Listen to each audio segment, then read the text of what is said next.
Framtakssjóður Íslands hefur verið harðlega gagnrýndur fyrir þá ákvörðun sína að selja ekki hluta félagsins Icelandic Group í opnu útboði. Sjóðurinn á nú í einkaviðræðum við fjárfestingasjóðinn Triton sem stangast á við ítrekaðar yfirlýsingar að eignir skyldu seldar með opnum og gegnsæjum hætti. Við fáum svör við gagnrýni á vinnubrögð Framtakssjóðsins í viðtali við forstjórann Finnboga Jónsson í þættinum á eftir. Framtakssjóður Íslands á nú í lokuðum viðræðum við fjárfestingasjóðinn Triton sölu á hlut sínum í Icelandic Group. Þetta gert þrátt fyrir hástemmdar yfirlýsingar að söluferli eignanna yrði opið og gegnsætt. Kastljós greindi frá því fyrir rúmri viku að Friðrik Jóhannsson sem þar til fyrir tæpu ári var stjórnarformaður Icelandic Group hefði átt frumkvæði að viðræðum Triton við Framtakssjóðinn og væri fulltrúi sjóðsins hér á landi.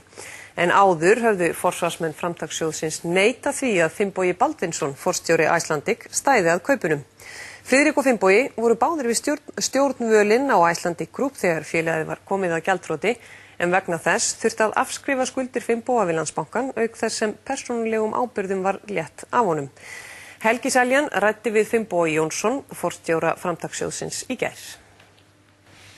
Velkomin í Kastljós, Finnbogi.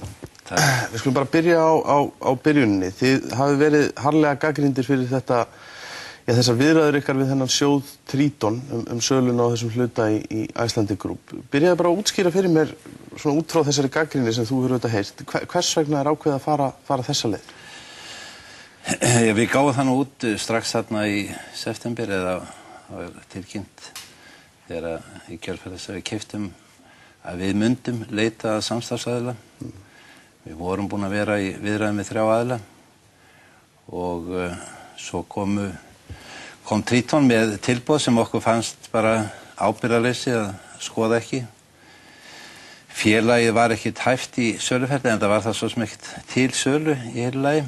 Við vorum í rauninni að leita okkur að einhverjum aðila sem við trúðum að geti byggt upp þetta félag með okkur til framtíðar og niðurstaðan var svo að láta reyna á viðræður við Triton. Voru eitthvað skilir eða þeirra hálfu að þetta yrði þá ekki, það er ekki farið í eitthvað svona forval eða eitthvað svona útboð til þess að finna þennan samstarfsaðila? Það er að segja frá Triton? Nei, það var ekkert annað skilir en við ákváðum að gefa þessu tiltekinn tíma. 4 vikur, síðan lengdist það. Annað skilir er ekkert og ekkert annað fast í þessum samkomulagi við þá. Hvers vegna er ekki ákveðið að gera þetta þannig? Því að það er auðvitað það sem fyrst og fremst hefur verið gagnrýnt að þarna virðist vera komnir í einhvers konar einkaviðræður við þennan sjóð þetta samstarf eins og þú kallar það eða kaup á hlut í félaginu. Hvers vegna gerir þið það ekki? Já, Helgi, okkar hlutverk er náttúrulega fyrst og fremst ávaxta peninga lífeyrissjóðanna. Það er okkar hlutverk og við komum auðvitað inn í þetta ferli hér á mjög sérkennilegu tíma eftir hrun. Við erum í ákveðinni rústabjörgun, þessi fyrirtæki öll sem við tókum við, það var ekkert að þeim hæft í opið útboðsferli á þessum tíma. Þarna kom aðili með mjög hátt tilboð og við vorum bara velta fyrir okkur hvort að okkar hagsmunir getum farið saman og við getum kannski innleyst einhvern hagnað strax að hluta með því að fara í samstarfi þá. Og þetta er bara það sem menn verða að taka ákvarðanum. En enga síður þá náttúrulega... Það var ekkert val í þessari stöð á þessum tíma að fara í opið annarkvort tókum við þessu ákvörðun eða ekki.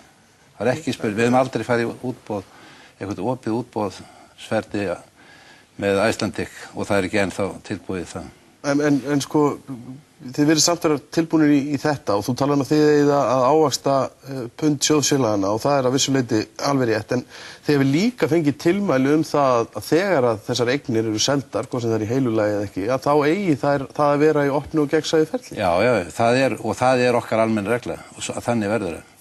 Í þessu tilviki erum við reyndar ekki að selja hlutabréfin sem við keyptum, heldur erum við að ræða það að selja eignir út úr Icelandic. Verksmiðjurnar erlendis sem að skipta Íslendinga í sjálfum sér mjög litlu máli, starfsemi sem er erlendis, við getum þá nota peningana kannski til uppbyggingar hér innanlands í staðinn sem skiptir miklu máli. Við þurfum að byggja upp þetta samfélag, við þurfum að horfa til framtíðar, skapa ný störf fyrir ungt fólk og svo framvegis. En hvernig getið þið sko að því að þið vitu þetta, það stóðu þetta styrum það þegar þið keyptuð þessar eignir í gegnum, frá Landsbankanum í gegnum Vestia, þegar þið keyptuð þær, þá var það harðlega gagnrýnt að það hefði ekki verið farið eftir verklagsreglum þar og í kjölfarið af því þá svona minnstakosti lét fjármálaráðherra hafa það eftir sér að það yrði farið eftir þessum verklagsreglum, bankastjóri Landsbankans líka, sem og forstjóri Bankasýslunnar. Fengu þið aldrei þessi skilaboð? Við höfum okkar eigin reglur og þær ganga meðal annars út á það að við höfum að jafna því opið útboðsferli en metum það í hverju tilviki fyrir sig. Það er ekki endilega sú leið sem alltaf tryggir besta verði fyrir eignina og það hlýtur að vera okkar megin skylda. En þú getur enga síður ekki að því að þið auðvitað opnið aldrei ferli. Það eru hérna líka fyrir að það hafa fyrirtæki sett sig í samband við ykkur. Þau fullir það að þau séu að bjóða mjög hátt verð. Þið hafið ekki viljað gefa nákvæmlega upp hvert þetta tilboð, þessi verðhugmynd Tríton er. Hafandi ekki opnað ferlið og ekki tekið við tilboðum sem nú svona, ef maður hefði haldið besta leiðin til þess að leita eftir hæstu verðum, þá getur ekki fullyrt að þið séu að fá hæsta verð. Helgi, við getum endalaust deilt hvort það er rétt eða röng ákvörðun. Þetta var bara annarkvort taka þess ákvörðun eða ekki. Ef við hefðum ekki tekið þess ákvörðun, þá værum við ekkert að selja félagið eða allar verksmiðjurnar einu. Við vorum kannski að selja eitthvað tilteknar. Sumar verksmiðjurnar henta fyrir opið útboðsferli. Aðrar ekki. Það er ekki félagið heild. En við tókum þess ákvörðun og við getum endalaust deilt hvort það var rétt eða röng. Já, en er ekki mjög auðvelt að deila á hana, einfaldlega vegna þess að þessi leið er farin og þið getið ekki fullyrt að þetta sé hæsta verð? Jú, það er alveg hægt að deila á hana. Það er ekkert hafið yfir gagnrýni. Ég skil alveg það. En við gerðum það í trausti þess, Helgi, að við værum að gera góða hluti.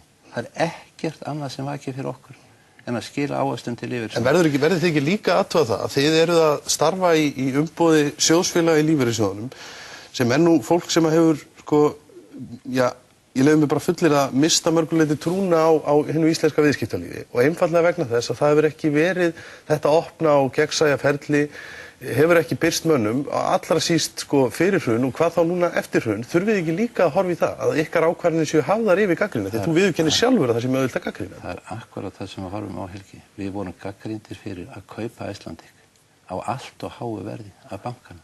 Bankin var að velta vandamálum yfir til okkar þegar kemur samstarfsaðili sem er tilbúin að borga verulega hærra fyrir tiltekinn hluta af þessum eignum og við getum innleyst áherslum strax. Þá auðvitað förum við í viðræðum við það. En svona bara til að hafa það á hreinu, þá vilt þú ekki meina að þið séð að fara gegn verklagsreglum sem voru ítrekkaðar af fjármálaráðherra, forstjóra Bankasýslunnar og bankastjóra Landsbankans sem heldur nú á 25% hlut í framtakssjóðnum eða þeim skilyrðum sem að Samkeppniseftirlitið setti að selja, að þið skildu leitast við að selja í opnu og gegnsæju ferli? Ef við hefðum þá hefðum við ekki verið í neinu ferli, Helgi, engu. En ég ætla bara að segja varðandi svona opin ferli almennt. Þarna vinna 3700 manns og allir svona óráleiki kringum félög. Það fyrst er verið að selja félagið frá Landsbankanum til framtakssjóðsins. Það er nýreignaræði. Og síðan erum við í viðræðum við Tríton. Allar tilkynningar gagnvart starfsmönnum og öðrum, þær geta valdið óróa í fyrirtækjunum og það er ekki alltaf best. En er ekki betra að það myndist einhver órói hjá starfsmönnum fyrirtækisins heldur en að það skapist þessi órói og þetta vantraust á framtakssjóðnum eins og núna er bersýnilega komið í ljós? Já, það er bara eitthvað sem ég vona að við getum sýnt með því bara sýna í verki vonandi árangur. Annað sem ég velti fyrir mér í þessu er sem að menn hafa líka velt upp. Það eru hugsanleg tengsl og auðvitað tengsl fyrrverandi stjórnenda og stjórnarmanna við þetta félag Tríton. Það liggur fyrir að Friðrik Jóhannsson sem var stjórnarformaður í Icelandic bara þar til núna fyrir stuttu síðan, leyfðu mér að segja, það er innan við ár síðan hann hætti í stjórnarformaður í Icelandic. Hann er einhvers konar milligöngumaður í þessum viðræðum Tríton við ykkur. Eru fyrrverandi stjórnendur eða stjórnarmenn í Icelandic eða jafnvel núverandi standa þeir einhvers staðar á bak við þetta tilboð? Nei, ekki starfsmenn félagsins. Friðrik var stjórnarformaður og við auðvitað ráðum engum það hver Tríton velur sér til samstarfs. Það er ekki okkar mál. Mér fannst hins vegar þegar hann kemur með þetta tilboð að það hlyti nú að vera eitthvað að mark á þessu tilboð að taka vegna þess að hann auðvitað þekkti félagi frá fyrri tíð og þetta félagi er nú búið að fara í gegnum ýmsa hluti og ekki alltaf verið mjög fagur rekstur og þarna eru fullt þess vegna trúði maður kannski frekar því að það var eitthvað að marka þetta tilboð. Við fórum í þessar viðræður og ég sagði við Friðrik að þetta væri ekki til þess að komast að borðinu. Við færum þessar viðræður á þeim grundvelli að þessar verðhugmyndir, það stæðum. Við færum ekki eina evru niður fyrir það. Þá eftir að koma í ljós hvort að það verður þannig. En sko, hafið þið einhverja tryggingu fyrir því að hvorki hann eða Finnbogi Baldvinsson, sem núna forstjóri Icelandic og hefur verið síðan fyrir hrun, að þeir standi ekki einhvers staðar á bakvið þetta Triton tilboð og það sé ekki búið að gera einhverja baksamninga við þá kauprétti eða annað? Við erum í viðræðum við Triton og engan annan. Já, ég veit það, en hafið þið einhverja tryggingu fyrir því að þessir menn standi ekki á bakvið þetta? Við vitum það að þeir standa ekki á bakvið tilboðið sem slíkt, en við vitum að þessir fjárfestingarsjóðir, þeir eru að veðja á managementið. Þeir eru að veðja á framkvæmda stjórana í þessum félögum. Það þannig sem að þeir kaupa fyrirtæki til þess að endurrisa og gera meiri verðmætum. Þegar við erum að kaupa fyrirtæki, þá það fyrsta sem við spurjum, hvernig eru starfsmenn í félögum. Við keyptum í Icelandair. Við höfum trú á managementinu þar. Það hefur líka sýnt sig þar að það að skila mjög góðum árangri. Þessi fyrsta fjárfesting okkar búin að hækka 2 milljarða frá því að við keyptum. Hún hefur orðið grundveldur þess að félagi getur fjölga vélum á næsta ári, skapa 200 ný störf. Og það þannig sem við viljum sjá hlutina. Já, en engu að síður, Finnbogi, þá verður ekki litið fram hjá því að maður eins og Finnbogi Baldvinsson skilur að nokkur leyti eftir sig svolítið sviðna jörðin í bankakerfinu í gegnum einmitt störf sín inn í þessu félagi Icelandic Group. Þannig að menn hljóta nú líka veltaði fyrir sér hvort að þið séuð á einhvern hátt að taka þátt í því að baktryggja hann sem áframhaldandi forstjóra í félaginu. Hugsanlega þá að hann fái einhverja kauprétti eða eitthvað slíkt í félaginu. Finnst þér óeðlilegt að fólk velti þessu fyrir sér? Það er bara mjög eðlilegt. En við tökum ekki þátt í neinum slíkum samningum eða... Já, en finnst þér, hefur einhverja tryggingu fyrir því að veistu hvort að Triton að gera þetta? Að semja við þá... Ég vissi síðast fyrir svona hálfu mánuði síðan, þá sagði aðstoðarforstjóri mér það að það hefði engar viðræður átt sér stað við þá á þeim tíma. Ekki neitt? Nei, já. En varðandi aðkomu Friðriks að félaginu, þessum viðræðum réttar að sagt, þá eru þið með einhvers konar siðareglur á vef ykkar, þar sem segir að starfsmönnum sé óheimilt að gerast umboðsmenn annarra gagnvart sjóðnum, jafnframt megi starfsmenn ekki reka atvinnustarfsemi samhliða störfum sínum. Sko, andi þessara reglna hlýtur að vera sá að koma í veg fyrir hagsmunaárekstra og það er svo ítrekað aftur að það að forðast hvers konar hagsmunaárekstra sem komi vegna ýmissa tengsla, ytri eða innri tengsla eins og það kalla. Sko, ég velti fyrir mér, sko, Friðrik auðvitað ekki starfsmaður ykkar og hefur ekki verið, en hann var hins vegar starfsmaður Icelandic sem stjórnarformaður þar til fyrir tæpu ári síðan. Sko, andi þessara reglna hér hlýtur að vera sá að koma í veg fyrir einhvers konar hagsmunaárekstra. Hvað segir þetta aðkomu Friðriks nú?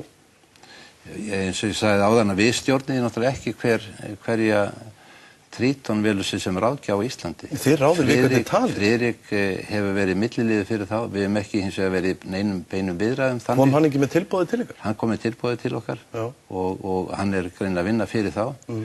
En við stjórnum því ekki. En finnst þér þetta ekki á gráu svæði?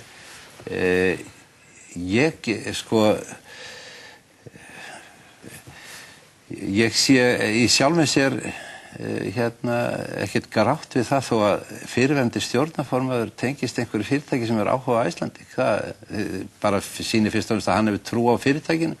Það það sem við höfum. Við höfum trú á fyrirtækinu og vildum fá einhverja aðra til samstarfs við okkur sem höfum trú á fyrirtækinu. Þess vegna vorum við nú að leita að með hluthafa í fyrirtæki. En hann í ansi góðri stöðu. Þú getur ekki... Hann hefur... Já, til dæmis ef gagnvart öðrum bjóðendum, þá hlýtur hann nú að vera í aðeins betri stöðu en aðrir. Nei, ég get ekki séð það hann er bara sömu aðgang og sömu upplýsingum, opinberum upplýsingum með fyrirtæki. Hann var stjórnarformaður í mörg ár. Hann eru eldri upplýsingar auðvitað, já. En þær eldri upplýsingar eru ekki til þess að byggja einhverja framtíð á. Það var ekki mjög fallegur ekstra á þessu félagi fyrir nokkrum árum. Nei, og undir stjórn þessara manna, þess vegna velti ég fyrir mig, sko, er ekki svolítið í húfi fyrir ykkur að tryggja það að þeir séu ekki endilega mennirnir til að reka þetta áfram? Þeir verða ekkert mennirnir til að, Friðrik Jóhannsson verður ekkert maðurinn til að reka þetta fyrirtæki. Það er okkar ef við eigum fyrirtæki, ef aðrir kaupa fyrirtæki, þá stjórnum við því ekki hverju reka það. þessar fullyrðingar til dæmis þingkonu Framsóknarflokksins sem að segir að það standi beinlínis Íslendingar á bakvið tilboð. Hún hefur það eftir bankastjóra Landsbankans. Hvað finnst þér að heyra þetta? Mér finnst nú, þingmenn eigi nú að sýna meiri ábyrgð og áður en aðeins hugsa eða lesa sér til áður en tala. Ég var með bankastjóra Landsbankans á fundi, hluthafafundi í Framtakssjóðnum fyrir 2 dögum og þar tók hann fram að hann hefði akkurat verið á þessum fundi og það hefði bara verið alveg ótrúlegt að það hefði verið hægt að misskilja hans orð. Hann sagði ekkert í þess átt, enda er ekkert á bakvið þetta. Hefur þú ekki áhyggjur af því að þessi umræða núna sé að vega að trúverðuleika Framtakssjóðsins? Því að hann hlýtur að vera mikilvægur fyrir félag sem að starfar í umboði eins margra eins og Framtakssjóðin gerir. Hann er bara gríðarlega mikilvægur, Helgi. Gríðarlega Hefur hann ekki skaðast á þessu? Jú, ég tel hann hafi skaðast. En segir það okkur þá ekki að þetta hefur verið röng ákvörðun hjá okkur? Nei, það segir ekkert ákvörðuna sem slíka, en sjóðurinn auðvitað skaðast af svona umræðu og það eina sem við getum gert, Helgi, er að skila árangri. Við erum í rauninni bara í vinnu hjá, allir sé ekki svona 200.000 einstaklingar á bakvið okkur. Aðeins varandi önnur félög sem eru hann inn í þessu Vestia og þið keyptu með. Hvað með sölun á þeim til dæmis? Ef nú hefur verið talað um að það er jafnvel að fara að selja húsasmiðina. Verður það gert í lokuðum einhverjum einkaviðræðum eins og þetta? Nei, Helgi, við höfum sagt almenna reglan er svo að selja í opnu ferli og skilgreindu ferli. Húsasmiðan, við höfum sagt það, hún verður seld í opnu söluferli. Plastprent verður líka selt væntanlega undirbúið innan ekkert langs tíma í opið söluferli. Hvenær ætlið þá að selja fyrirtæki eins og húsasmiðina? Stendur til að bjóða það fljótlega? Já. Hversu fljótlega? Já, bara leið og bara búið að ganga frá hlutum þannig að hægt sé að fara með félagið í opið ferli. Ég vona að það verði bara næstu mánuðin. Takk fyrir komuna í Kastljós, Finnbogi.